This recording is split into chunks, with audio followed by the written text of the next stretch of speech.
AP రాష్ట్ర అభివృద్ధి కోసం ప్రజలు ఎన్డీఏకు రికార్డు స్థాయిలో సీట్లు అందించారని వినుకొండ టీడీపీ ఎమ్మెల్యే జీవి ఆంజనేయులు అన్నారు. వైసీపీ రాక్షస పాలనకు చరమగీతం పాడి అరాచక పాలనకు సమాధి కట్టారని జీవి ఆంజనేయులు వ్యాఖ్యానించారు. 2014 నుంచి 2019 వరకు నవ్యాంధ్ర తొలి ముఖ్యమంత్రిగా చంద్రబాబు అమరావతి, పోలవరం లాంటి అనేక నిర్మాణాలను పూర్తి చేయడం కోసం అహర్నిశలు కష్టపడ్డారని ఆంజనేయులు గుర్తు చేశారు.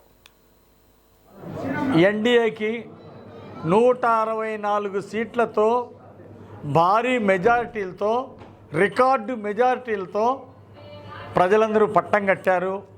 ఇది ప్రజా విజయం. దుర్మార్గపు పాలనకి, అవినీతి పాలనకి, అరాచక పాలనకి ప్రజలే విప్లవాత్మకంగా సమాధి కట్టారు. ఈ విజయం చరిత్రలో నిలిచిపోతుంది. ఇది ప్రజా విజయం.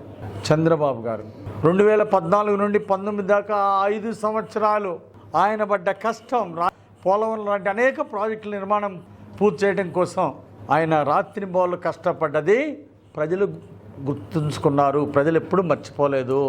ఒక్క అవకాశం అంటే పోనీలో చూద్దామని చెప్పేసి చంద్రబాబు గారు అభివృద్ధి చేసినా కానీ, చంద్రబాబు గారు 6,50,000 మందికి ఉద్యోగ అవకాశాలు ఇచ్చినా, పరిశ్రమలు తీసుకొచ్చినా, రాష్ట్రాన్ని ఈజ్ ఆఫ్ డూయింగ్ బిజినెస్లో నంబర్ 1 చేసినా కూడా ఒక్క అవకాశం అంటే ప్రజలు అవకాశం ఇచ్చారు. ఆ అవకాశాన్ని సద్వినియోగం చేసుకోలేకపోయాడు జగన్మోహన్ రెడ్డి. ఆ అవకాశాన్ని దుర్వినియోగం చేసుకున్నటువంటి చరిత్ర, అన్ని వర్గాల ప్రజల్ని వేధించినటువంటి జగన్మోహన్ రెడ్డిని ప్రజలు చిత్తుగా ఓడించి గుణపాఠం చెప్పారు. ఈరోజు రాష్ట్రాన్ని మళ్ళీ గంజాయి ఆంధ్రప్రదేశ్ నుండి శాంతి భద్రతలతో నిండినటువంటి రాష్ట్రంగా ముందుకు తీసుకెళ్తారు చంద్రబాబు గారు. విధ్వంస పాలన నుండి అభివృద్ధి పాలన వైపు నడిపిస్తారు చంద్రబాబు గారు. ఈరోజు పరిశ్రమల్లో వెనకబడినట్టు పోయాం రాష్ట్రంలో. మళ్ళీ ఈజ్ ఆఫ్ డూయింగ్లో మళ్ళీ నంబర్ 1గా రాష్ట్రాన్ని ముందుకు నడిపిస్తారు చంద్రబాబు గారు.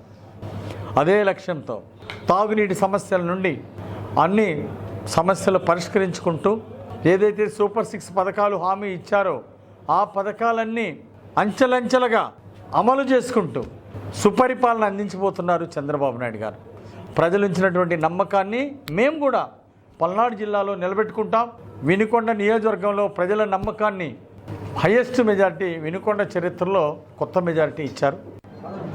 ఎన్డీఏకి 164 సీట్లతో భారీ మెజారిటీలతో రికార్డు మెజారిటీలతో ప్రజలందరూ పట్టం కట్టారు. ఇది ప్రజా విజయం.